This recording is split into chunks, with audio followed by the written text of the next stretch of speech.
আল্লাহ তাআলা বলেন হাফিযু আলাস সালাওয়াতি ওয়াস সালাতিল উসতা ওয়া কুমু লিল্লাহি কানিতিন।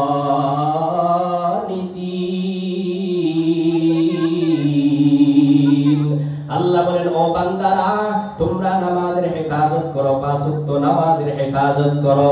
আমি আল্লাহর সামনে দাঁড়িয়ে যাও, আমি আল্লাহর জন্য নামাজে দাঁড়িয়ে যাও রে বান্দা।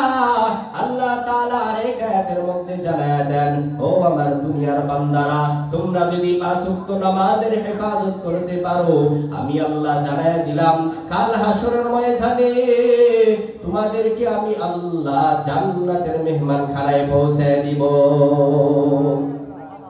পয়গম্বর হাদিস শরীফের মধ্যে জানায়া দেন, যে ব্যক্তি ইশারের নামাজ সময় মতো জামাতের সাথে আদায় করলো, আবার রাত্রিবেলা ঘুমাইলো, ঘুমানোর পর আবার ফজরের সময় মতো আবার ফজরের নামাজ আদায় করলো, আমার নবী হাদিসের মধ্যে জানায়া দেন, ও উম্মত তুমি যে ঘুমের মধ্যে যে সময়টা ব্যয় করলা, তুমি যদি সময় মতো ফজরের নামাজ উঠে আদায় করো, সারা রাত্রের ইবাদত, সারা রাত্রের ঘুমটাও আমার আল্লাহ তোমার আমলের পাল্লায় উঠায় দিবে।